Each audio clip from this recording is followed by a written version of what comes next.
गोगाजी के बारे में कथा है जो कि विभिन्न लोकगीतों और गोगाजी के जागरण में भगत समैया द्वारा गाई जाती है। कथा के अनुसार पांडवों में एक पांडव अर्जुन हुए। अर्जुन के पुत्र वीर अभिमन्यु थे, जिनका विवाह मत्स्य नरेश के पुत्री उत्तरा से हुआ था और इन्हीं अभिमन्यु और उत्तरा के एक पुत्र हुए जिनका नाम परीक्षित था।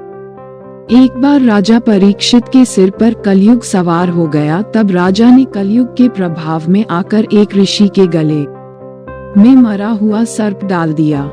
जब ऋषि के पुत्र को इस घटना का पता चला, उसने राजा को शाप दे दिया कि जिस किसी ने भी मेरे पिता के गले में मरा हुआ सर्प डाला है, उसको आज से 7वें दिन तक्षक नाग काट खाएगा। राजा को जब इस बात का पता चला, तब उसने अपने लिए एक 7 मंजिला महल तैयार करवाया। लेकिन कड़े पहरे के बावजूद भी तक्षक नाग महल में पहुंच गया और राजा को 7वें दिन काटकर आसमान में उड़ गया। जब राजा परीक्षित का पुत्र जन्मेजय राज गद्दी पर बैठा तो उसको पता चला कि उसके पिता को तक्षक ने मारा था। तब उसने सर्पदमन यज्ञ का आयोजन किया, जिसके कारण सारे सांप यज्ञ में जलकर मरने लगे। बाद में माता मनसा देवी के पुत्र आस्तिक के सत्प्रयत्नों से नागों के प्राणों की रक्षा हुई। कहते हैं कि जब राजा जन्मेजय की मृत्यु हुई, तब नागों ने जन्मेजय की आत्मा को पाताल लोक में कैद कर लिया था।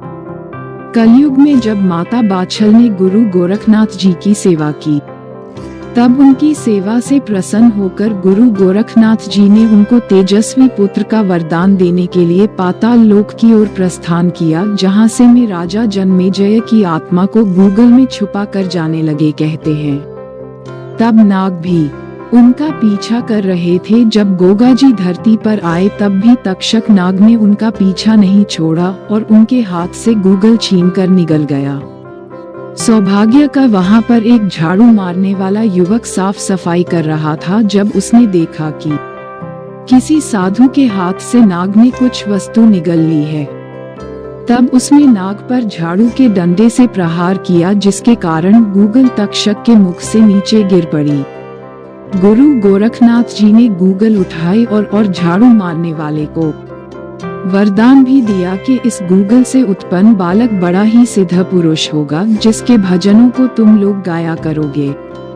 ऐसा कहकर गुरु गोरखनाथ जी वहां से अंतर्ध्यान हो गए। उसी झाड़ू मारने वाले के वंश को आज समैया कहा जाता है।